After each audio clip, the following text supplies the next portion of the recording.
The season is almost over. Next week we have decision day, and that will be it for this round of couples.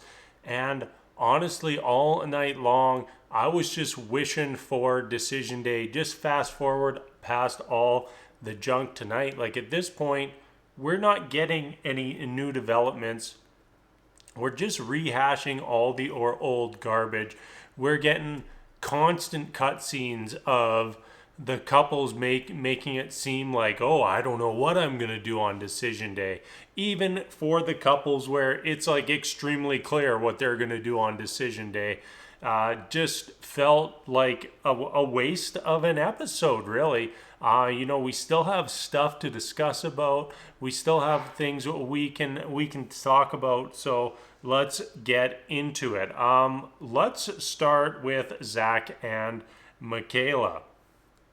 I think we're going to come to a lot of themes tonight, and one of the themes is people ignoring the problem and fixating on one tiny portion of it. And the first point with that is Michaela totally ignoring all her issues, all the things that she has caused in that relationship, and fixating on Zach walking away, leaving her twice. In one of those situations, we've seen the clips over and over and over of her telling Zach to get the F out, her constantly interrupting him with the bye, bye, and what is he supposed to do? What is he supposed to do in that situation? And it's almost like she's trying to like peer pressure into him into feeling like he can't leave, which is an extremely unhealthy relationship. This relationship overall is becoming the textbook for what a toxic relationship is. And I 100% hope that they say no on decision day, because they are absolutely toxic together, and their relationship it's just terrible. We had one scene, I don't know, it was pretty early on, I guess, Zach saying he believes that Michaela is now ready for marriage after the 7 weeks. Like, Zach, what changed? Like, nothing's changed.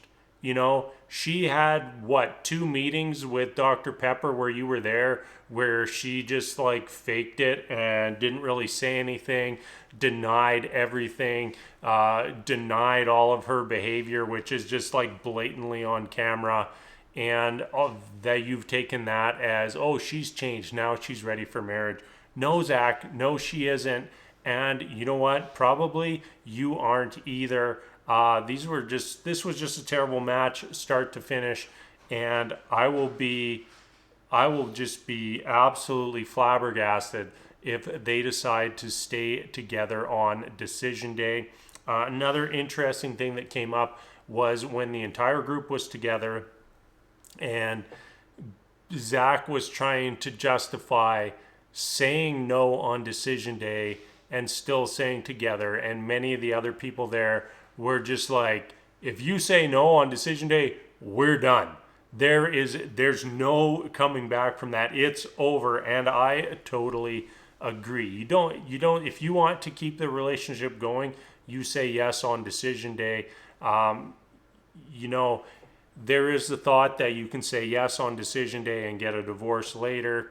And then Zach's trying to say, well, you can say no on decision day and still have a relationship later. No, just don't. Just don't. Move on and move forward with your life. Next up, let's jump over to Johnny and Bao. When Bao started her sit down with her friend, there was a brief moment there where I thought that she was meeting with the friend who had just stabbed her in the back last week. And I was like, oh, this is going to get real juicy. But soon realized that was not the case, that she was meeting with a different friend. I really wish just for like entertainment's sake, that it had been the friend that had stabbed her in the back, because that would have made for some great TV. I have a message for Bao now, and that is, do not give this man another chance. Stop giving him chances. He has been so awful to you. He has said so many things that just cannot be taken back. He has said so many things that are just instant, absolute relationship enders. Just leave, move on with your life. This man, Johnny, he is so full of BS. I don't even think he knows what he thinks or believes anymore. And then his friends giving the relationship advice to him, like trying to encourage him to stay and say yes. Like, his friends are the only people on the planet less qualified to give relationship advice than the experts. I hate the thought that there's even a possibility that this couple could be a yes on decision day. And we were left at the end of the episode with the feeling that if Johnny says yes on decision day, Bao will as well. And I am not here for it, not even a little bit. Let's just jump into Brett and Ryan. Usually I like to save them for the end because I don't have anything to say about them. Well, let's say nothing right in the middle of the episode this week. Ryan, are you regretful for what you did, or are you regretful for getting caught? I really couldn't see, and at this point, it just really feels like he's just trying to save as much face as he can for himself before the end of the episode or the end of the season, because man got busted and this relationship is over. All right, two couples left. Let's jump into Rachel and Jose. I don't think we have anyone on this season who wants to be married more than Jose. He just gives me that vibe that this is what he really wants, and I don't know if he is actually like doing any sort of critical thinking about whether Rachel is the right person for him. He's just more thinking of I have to do this. I have to stay married, and that long term is probably not the most healthy behavior, the most healthy thinking, and could be bad for them. But then again, this couple could work out. I fully expect them to say yes on decision day. There are things that they're arguing over on a regular basis, ignoring the massive Jose blow up, which was like probably one of the biggest red flags of the season.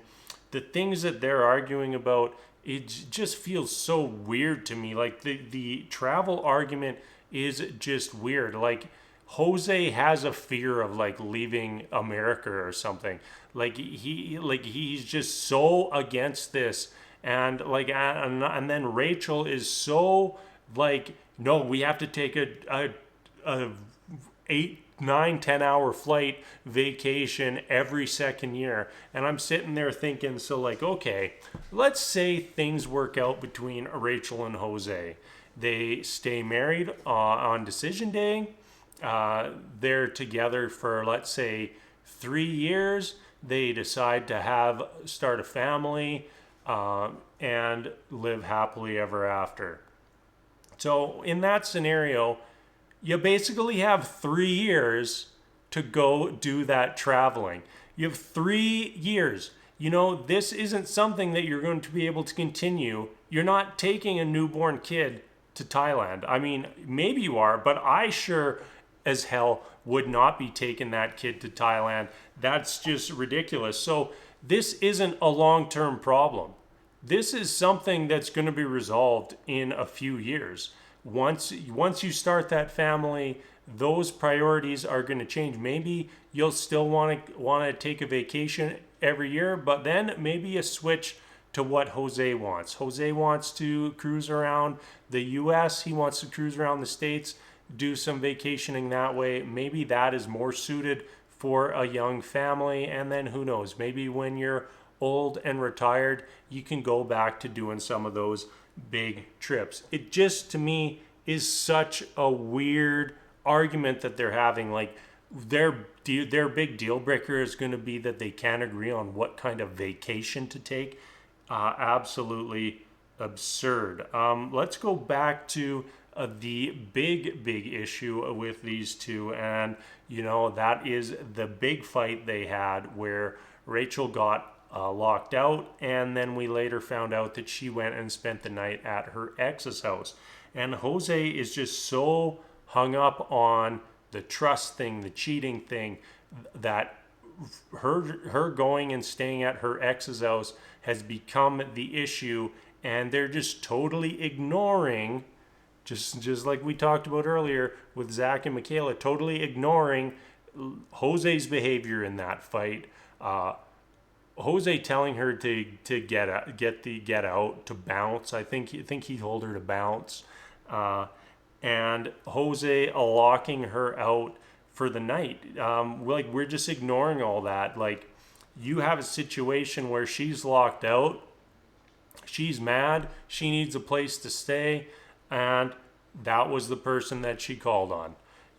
That's may not have been the best decision on her part, but that was something that was entirely caused by Jose's actions. Like 100% caused by Jose's actions. And it's like he's mad about the response to something he did, which is ridiculous. I don't know about any of you, but every time I see Rachel and Jose in a bathroom, I keep expecting Jose to try to brush her teeth again. Anyways, enough with that. Let's move on. Mirla and Gil, our last couple for the week. Does anybody else feel like Mirla is being shamed for having money? It's just getting a little ridiculous. Their whole argument about money, it just goes nowhere. And the reason it goes nowhere is because Gil hasn't been honest about why it's a concern for him. And we got a glimpse of that, the actual reason today. And it's because he has the belief that as the man, he should be paying the bills. He should be paying for things. And, it's 2021. That's not the way the world works anymore. He said, she makes twice as much money as him. The expectation can't be that Gil just foots the bill for everything while Mirla just goes on a spending spree. It just is not reality.